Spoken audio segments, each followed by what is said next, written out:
कि बिना रामायण महाभारत कहीं से जा ही नहीं सकते।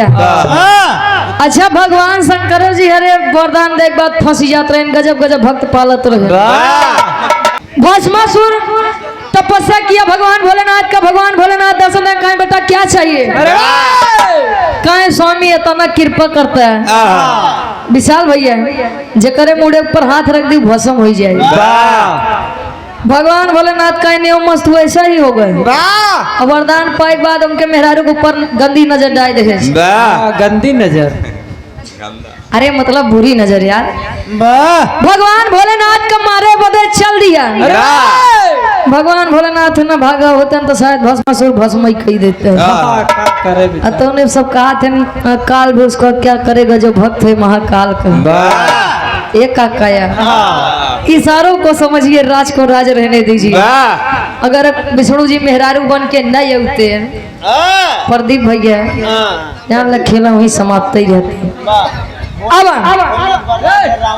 वहां से भोलेनाथ वरदान रहे रावण के लड़का जन्म ले। यार से अगर कहानी तरी समझिए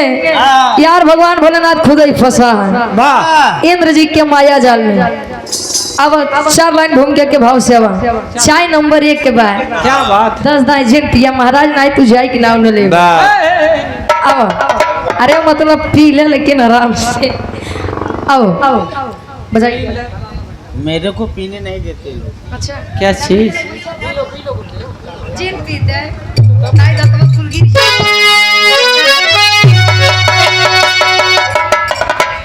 वाह हाँ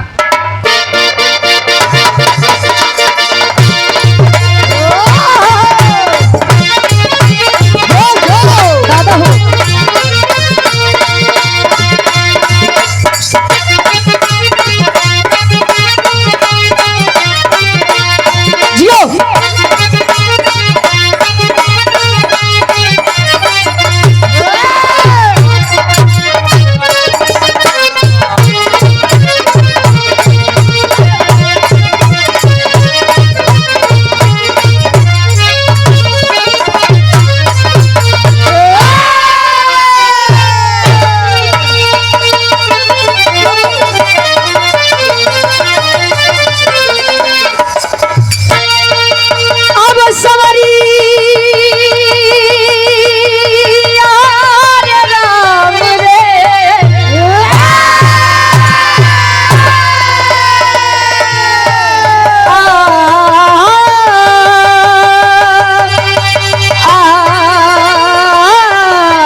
अरमान दिल में बनते हैं लाखों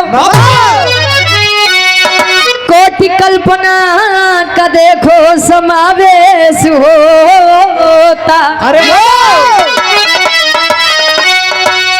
ढहे जाते सभी हैं महल ख्वाब के, कहे जब तक न ऊपर से आदेश होता। कर्म अनुरूप फल ही देते सभी को, रखते हैं जो कर्म का देखो लेखा जो।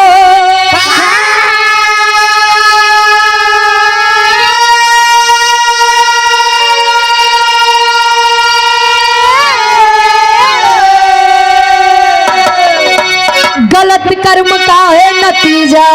भयंकर, मगर सत्य का फल देते अनोखा।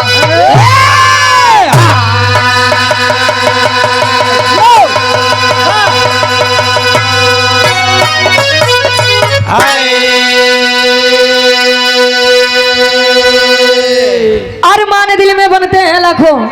कोटि कल्पना का देखो समावेश होता। ढहे जाते सभी हैं महल ख्वाब के, कहे जब तक न ऊपर से आदेश होता। कहा जाता है ना समय से पहले ना भाग्य से ज्यादा किसी को कुछ नहीं मिलता है। इस संसार में समय से बड़ा बलवान कोई नहीं है। समय यदि चाह ले तो राजा से रंग,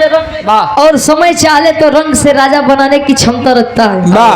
प्रभु श्री रामचंद्र जी के राज तिलक होए वाला रहा, लेकिन बारे समय के फेरा राजगद्दी तो नहीं मिली, लेकिन 14 वर्ष के वनवास मिल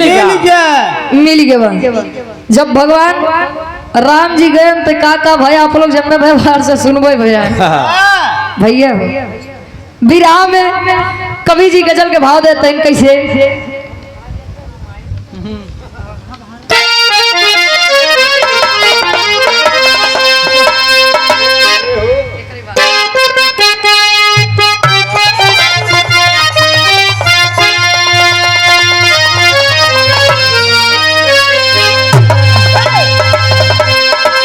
जीवन का सत्य है, विरह को सुनने वाले बुद्धिजीवी लोग समझेंगे। पढ़ा लिखा समाज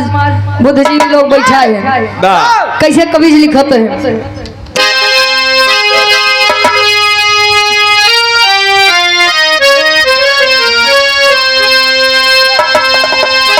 जिंदगी में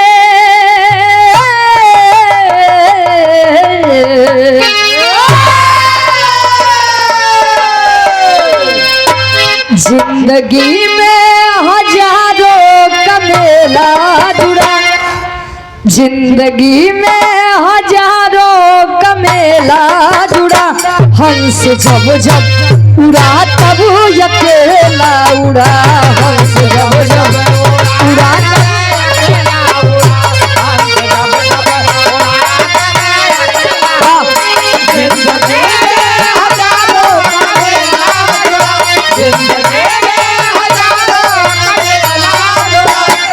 जब जब उड़ा तब अकेला उड़ा, हंस जब जब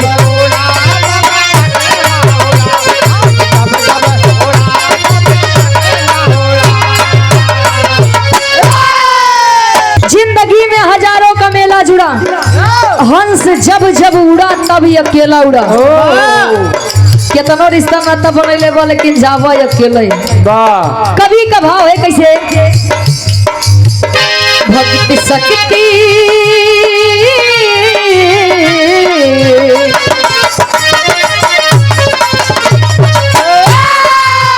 भक्ति शक्ति का फंदा है मुझे जुड़े, भक्ति शक्ति का फंदा है मुझे जुड़े। भक्त हित रहते भगवान हमेशा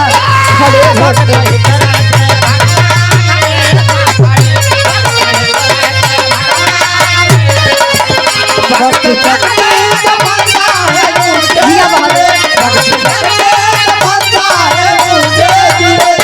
हित रहते भगवान हमेशा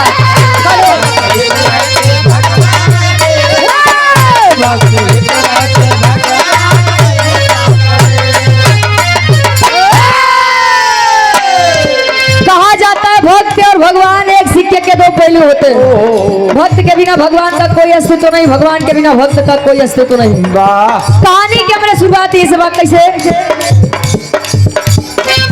जियो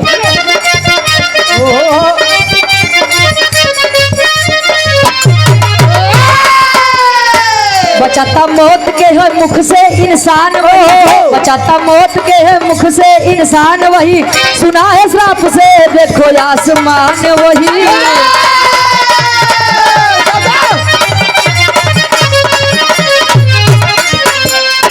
मस्ते भोले बाबा एक दिन भंग में, मस्ते भोले बाबा एक दिन भंग में, किया श्रृंगार तब सती के मन में है।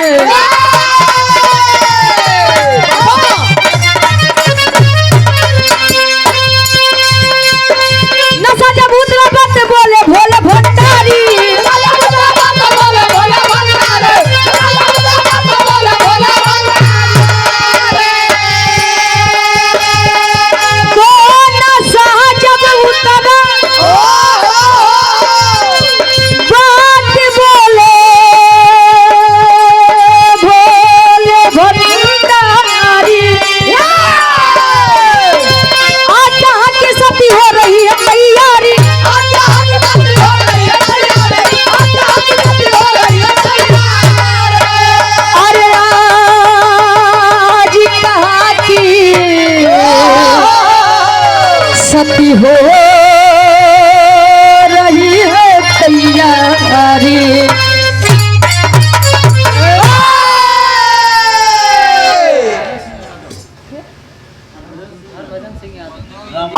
परम सम्मानित इंजीनियर आप हरिभजन सिंह यादव जी कार्यक्रम के आयोजक साहब 500 रुपए का महान आशीर्वाद चरणों में कोट कोट नमन है। आशीर्वाद के चाह रहे हैं कि हम बच्चे अपनी कला में कामयाब रहे। अरे वाह कहानी क्या समझला नहीं सुने दोबारा बोल देते हैं। इंजीनियर आप हरिभजन सिंह यादव जी आप सुन लिया नहीं बाबू जी सुन लिया ठीक ना डलवाइल है कनवा इंजीनियर साहब 500 रुपए का महान आशीर्वाद के चाह रही कहानी के ध्यान दिया देवों के देव महादेव जी कैलाश पर्वत पे गाजा भांग खाए मस्त है यार माई सती जी 16 श्रृंगार कई के सोचत है बौराहू के नींद टूटे से पहले ये कैलाश पर्वत छोड़ दी नहीं तो अगर जागी जाइए नींद खुली गए कर 72 प्रश्न करिए 16 श्रृंगार कैसे जैसे भगवान भोलेनाथ के सामने से गुजरी सामने से गई तब ले भगवान भोलेनाथ कहें सती ए सती बोला पति इतनी आराम से बोलोगे काहे सती काहे कहाँ चली काहे कतो ना बस ये कैलाश पर्वत घूमे जाते हैं। भगवान भोलेनाथ माई सती के उस 16 रूप देख के कहा ते कैसे लाइन गीत लगत बा छोड़ दो भाई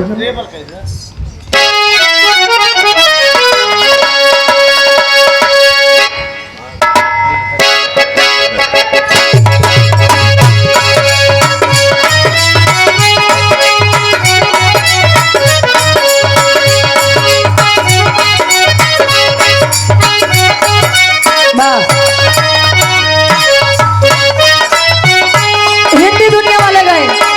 लड़का कहे तेरे प्यार में मैं मर जावा दिल नाम तेरे कर जावा तेरे प्यार में मैं मर जावा दिल नाम तेरे कर जावा तेरे प्यार में मैं मर जावा दिल नाम तेरे कर जावा तेरे प्यार में मैं मर जावा दिल नाम तेरे कर जावा हमें ना भुलाना साजन हमें ना भुलाना हमें ना भुलाना साजन हमें ना भुलाना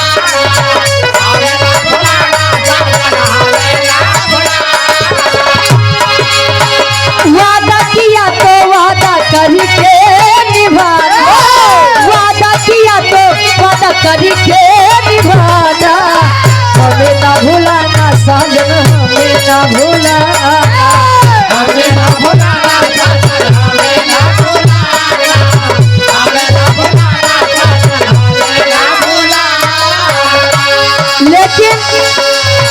माई सती जी के उस 16 रूप देख के भगवान भोलेनाथ वर्णन करते हैं 16 श्रृंगार सजाया क्यों हमसे भेद छुपाया 16 श्रृंगार सजाया क्यों हमसे भेद छुपाया 16 श्रृंगार सजाया क्यों हमसे भेद छुपाया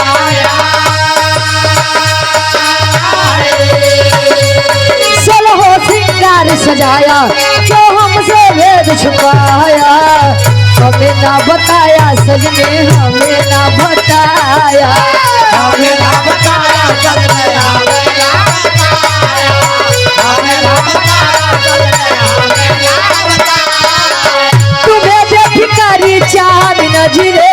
छुपाया तुम्हें बेफिकारी चांद नजरे छुपाया हमें ना बताया सजने हमें ना बताया अरे दिया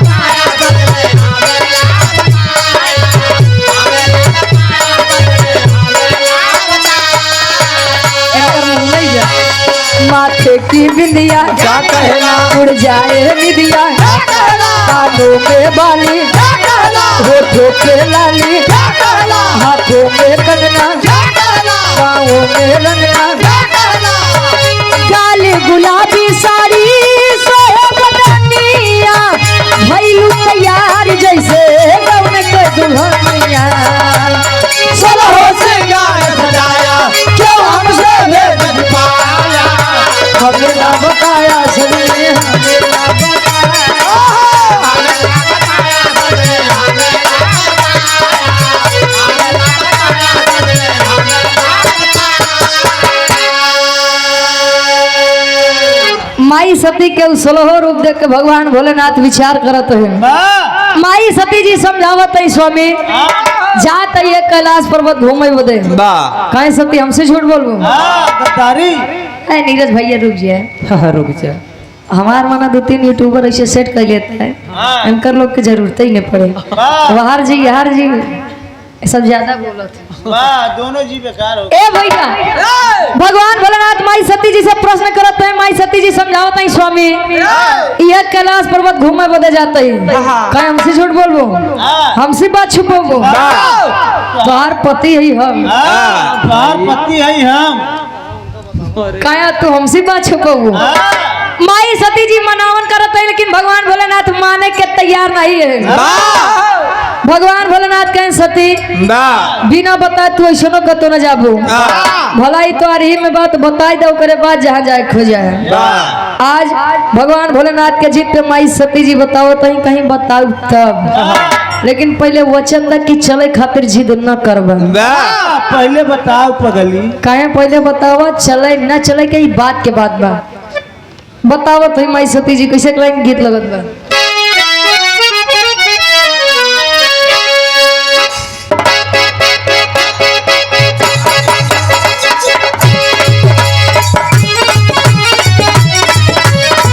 क्या बात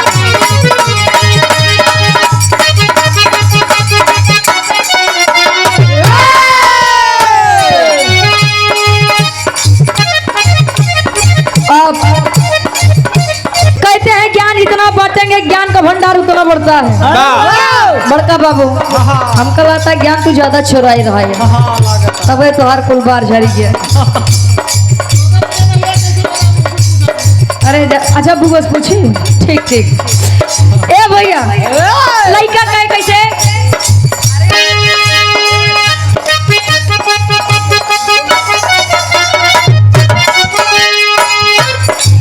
बटा बटा गोरी बटल हजार पैबू बटा बटा गोरी बटल हजार पैबू बटा बटा गोरी बटल हजार पैबू बटा बटा गोरी बटल हजार पैबू नहीं बटा बुटा नहीं बटा बुटा नहीं बटा बुटा का रोसा लगे नहीं बटा बुटा का करे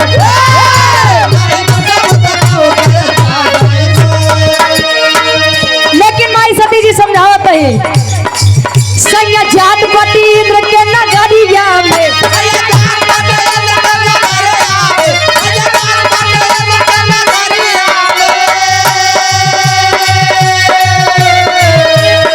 बाबा बुलोरो या पवन कुमार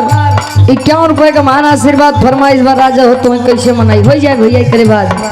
करवा ले जा रात हाँ भीरा हो जाए तो करे बाद समझावत है कैसे संज्ञा जात पति इंद्र के नगरिया में संज्ञा जात पति इंद्र के नगरिया में संज्ञा जात पति इंद्र के नगरिया में संज्ञा जात पति इंद्र के नगरिया में आज सभा लगी आज सभा लगी आज सभा लगी बीच बखरिया में आज सभा लगी बीच बखरिया में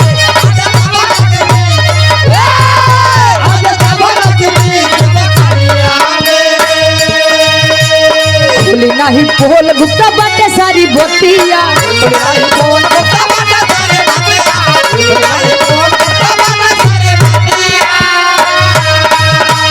नारी सम्मेलन में जुतिया बरतिया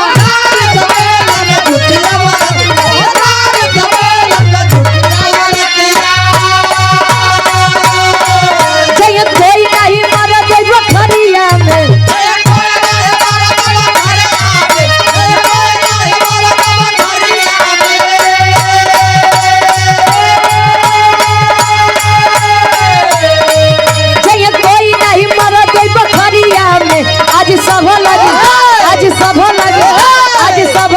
बीच बखरिया में अरे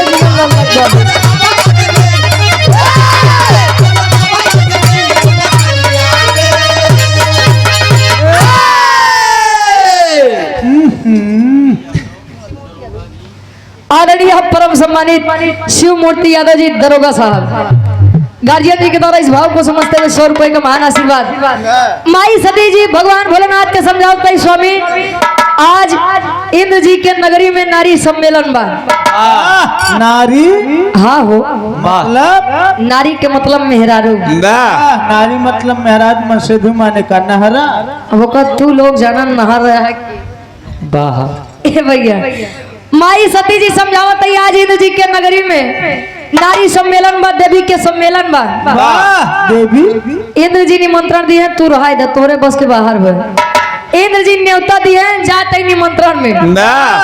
आज जब इतनी बतिया भगवान भोलेनाथ सुना कहा इंद्र का इतनी मजा। अरे इंद्र का इतनी मजा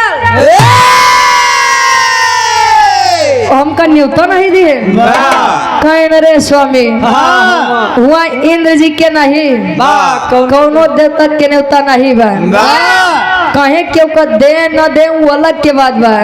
लेकिन हमें दे लेकिन हम तो देवों के देव महादेव हमका तो देव वही के चाहिए। आज जब नारी सम्मेलन के नाम सुने तो आज भगवान भोलेनाथ माई सती जी से जिद करते हैं चले खाते कैसे तेरी के भाव में कवि जी लिखाते हैं। विशाल भैया इनका समझाई ले आदत खराब करते हैं।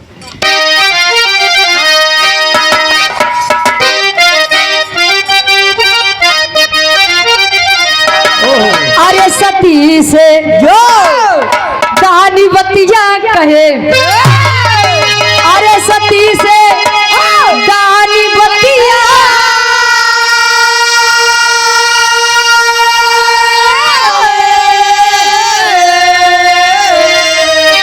अरे सती से जो दानी बतिया कहे चल भाई सभा मझारी जागर की सब मतिया यार किस मतिया यार किस मतिया। सती से दानी बतिया कहे चल भाई सभा मझारी जागल किस्मतिया। सती ए सती ए हमारे प्यारी ए हमार धनिया। कौन धनिया हो पीसे वाली ओ धनिया नहीं 100 मेथी तक न जा। मेहरारू के प्यार से कहा था माई सती जी से भगवान भोलेनाथ जीत करत है। माई सती जी कहीं स्वामी लिया आई तो चली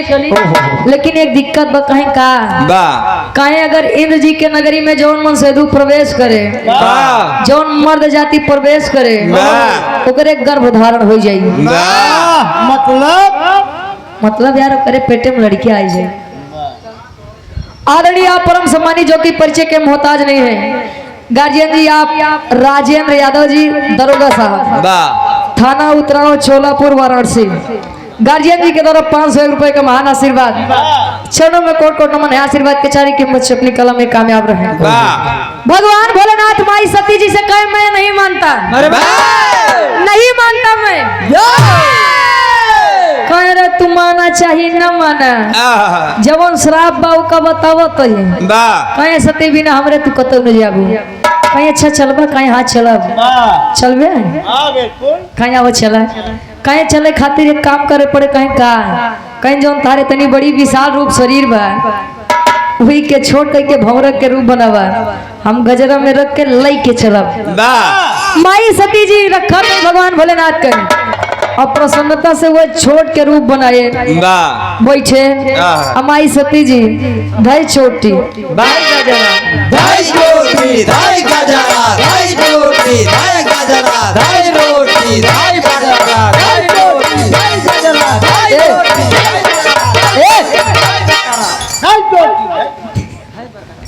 सच दूसरी जगह पहुंच गए यार माई सती जी जब एकदम कस के बांध ले भगवान भोलेनाथ कहे सती जब हमार फटी ए हमार सती निकाल दे नहीं तो लगता है तोरे स्वामी बची है ना आई छो मारे बैठा रहे जब कहत रहे न लिया के चलब तो बड़ा को खाड़ू वीर बनत रहे नहीं हम चलबई करब। माई डाली मेरे को बाहर निकालो। अच्छा अंग्रेजी सिखावे तू करे है। अब यार माई सती जी लई के पहुंचत है इंद्र जी के नगरी में। इंद्र जी के नगरी में जब पहुंचे तो कवि जी उनका छोट के रूप देख के लिखत है इनका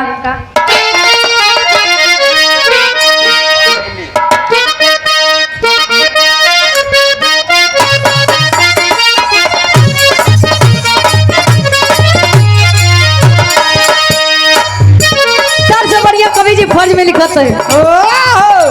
भगवान भोलेनाथ जब इंद्र जी के नगरी में पहुंचे तब होत का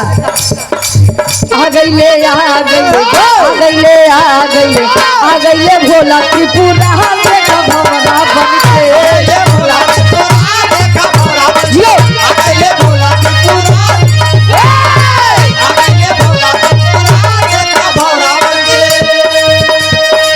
मनवत्ता खोए है तरहार देखा भवरा बनके मनवत्ता खोए है तरहार देखा भवरा बनके आ गईले भोला त्रिपुरा देखा भवरा बनके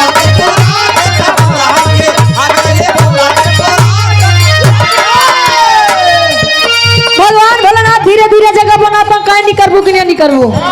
काहे चमारे बैठा रहे काहे अब सती कुछ करी है ही नहीं जवन करब कुल हम ही करब आ धीरे धीरे वो गजरा में से जगह जब बनवे लगे आ जब जगह बने पाइन तब भोला ना माने बतिया भारी कह दिहले भतिया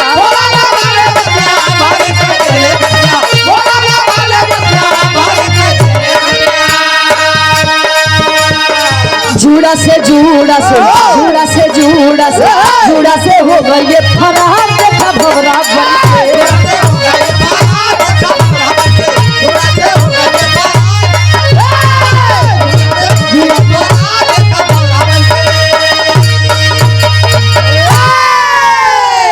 कहे सती निकारा एम देखतिया मार दखना पखना कुल छपक गवा अगर ना निकल पियर को फेंक दे कहे जल्दी निकला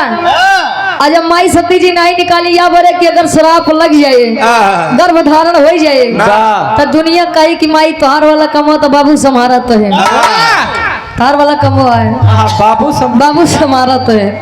तो का जवाब देव हम बैठा रहे आराम से अब भगवान भोलेनाथ धीरे धीरे जगह बनवत जब बन पाए बनवत बन कहे अब जा तू निकरन तो कतो या देवी के ऊपर कतो या सुंदरी के ऊपर कतो वहाँ सुंदरी के ऊपर कतो यहाँ से झटका जाए कतो वहां से पटका जाए अरे तेरी मेहरा रूकी तेरी बेटी नहीं कही हमें तू जानी न पाऊ हम के जन तू से गले लगा के फना ले तू और का कहे जन तू तेरे से कर तू न अब भगवान भोलेनाथ भुलाई गए कि सती जी का समझाए नहीं कि असली रूप में नहीं आवे के बाद गुस्सा में आए वो अपने असली रूप में आज जब आए तब असली रूप में आज तो कहीं आप खड़ा कर दे का त्रिशूल पूरा बोला कर आज जब आए भगवान भोलेनाथ देखें तो जितनी देवी रही शरमाई के लजाई के कुल भागे लगे बचन के भगवान भोलेनाथ हम आई सती जी तब ले भगवान भोलेनाथ के 9 महीने वाला पोजीशन जब गर्भ धारण भगवान भोलेनाथ माई सती जी का देखे नीचे मुड़ी कले कहे सती अब यार फटी अरे यार जाए देता एक कई चीज रहती कहे सती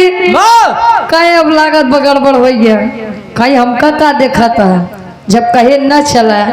तो बड़का या बड़े परेशान रहा अब जौन भगत कुल झेला अपन भगवान भोलेनाथ माई सती जी से कहते हैं सती आओ चला चलिए कैलाश पर्वत पे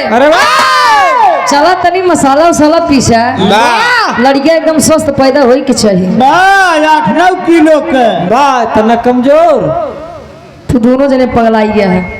पहापट के भाव में कवि जी लिखते हैं इनका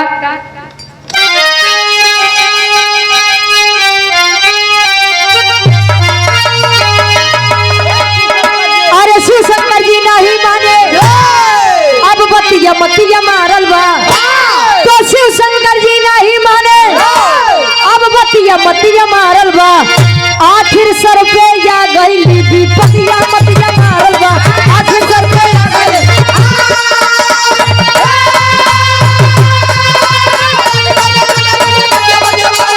क्या बात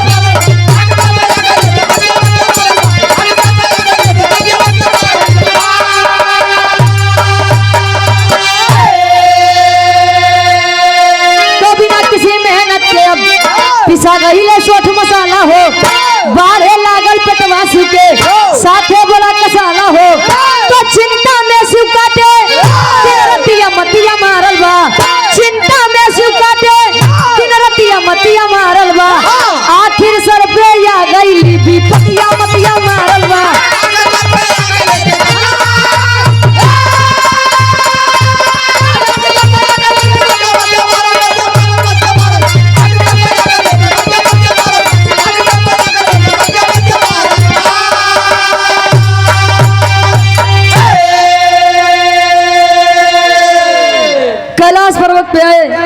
धीरे धीरे समय बीतत बा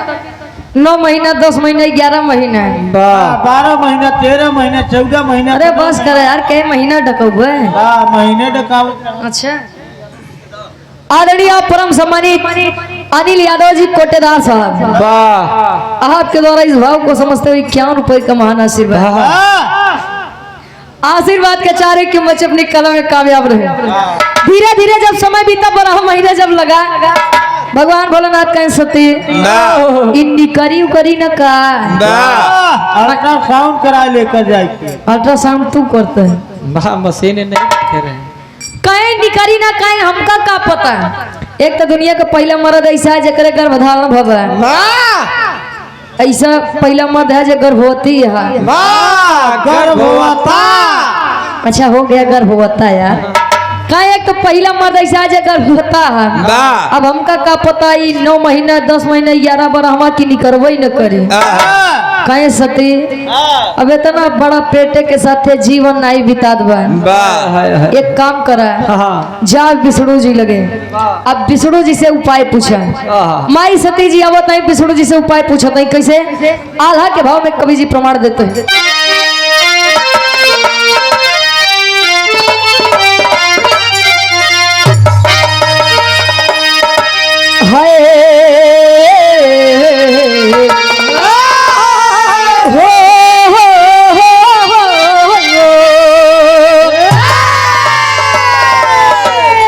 अरे सुर नार मोनी करते जे कर भजनिया बाबू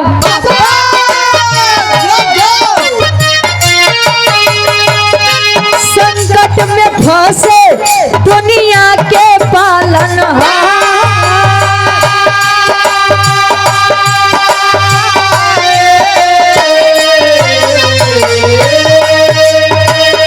सती जी पहुँचली जाके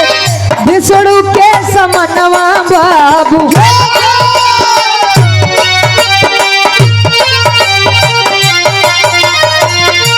विष्णु दिए हैं तब उपाय समझा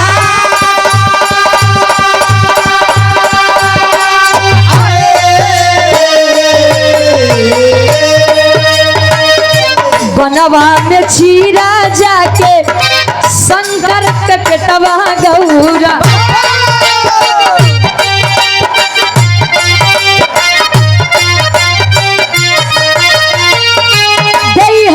लाना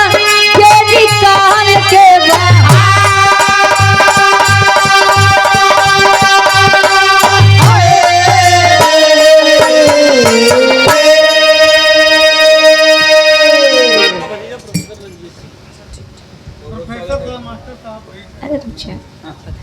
आदरणीय आप परम सम्मानित जनन में सम्मान पाने वाले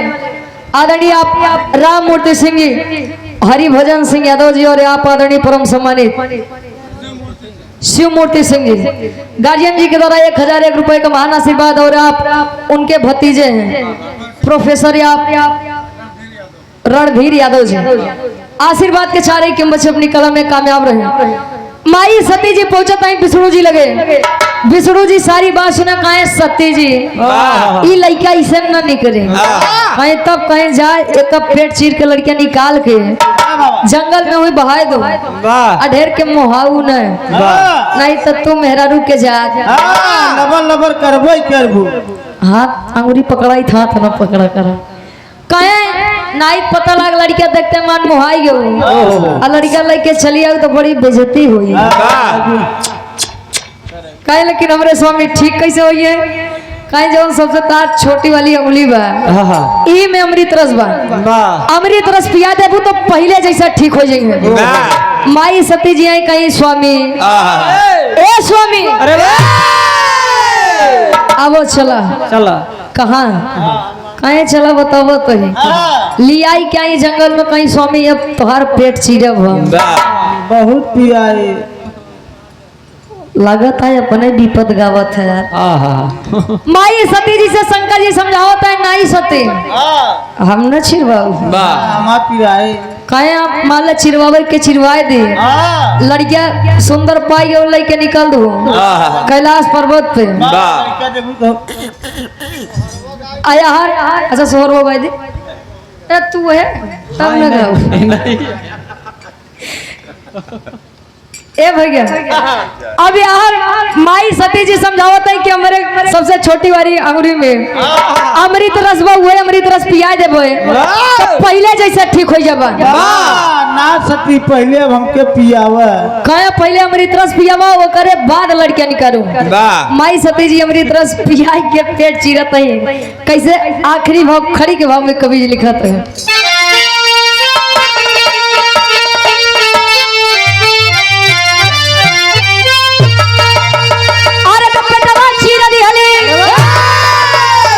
सती जी कानन के भीतर अरे तो पेटवा चीर दिहली सती जी कानन के भीतर रखली छुपा के ललना भेद न जाने सगरी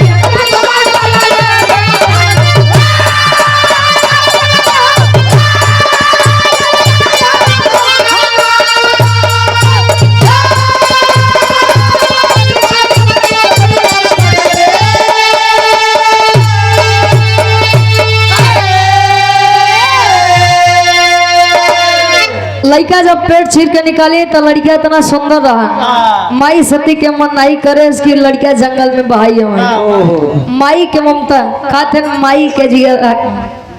गाय के और पुतवा के जिगर है कसाई के लेकिन अब ए भैया माई सती जी लड़का लाइके कैलाश पर्वत पे आई धीरे धीरे समय बीतत बा ब्रह्मा जी आए सती जी का समझाते हैं सती जी ये लड़का यहाँ पर लगे रहा उचित नहीं बा लड़किया हम कर दे एक लालन पालन हम कर अब वो लड़किया के नाम का पड़ा आखिरी भाव में कवि जी प्रमाण देते हैं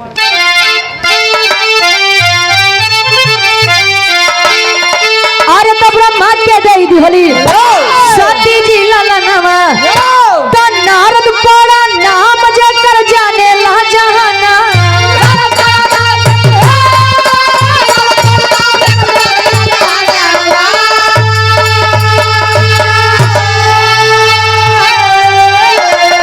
तो नारायण के भक्तों में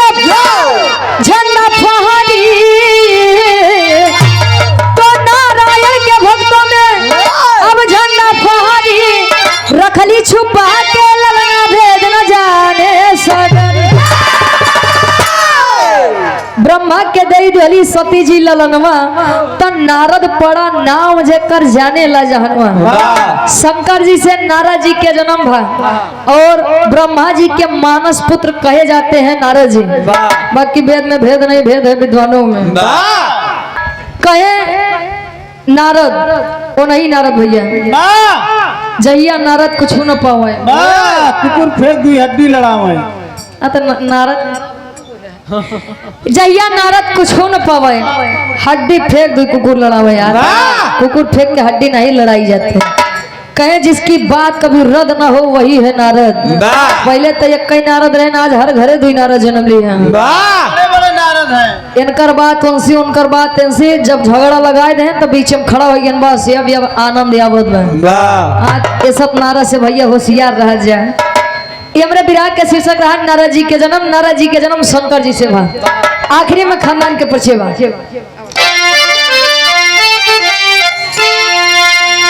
गुरु बिहारी गुरु गणेश गुरु रामलाल गुरुकारी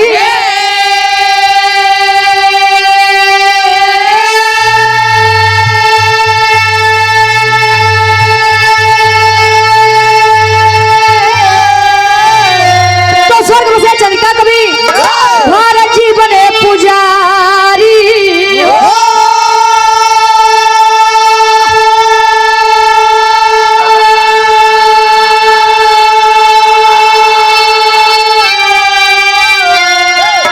सती से दानी बतिया कहे तय अनुपम काव्य कला में रुचि की है गिट्टिया सती से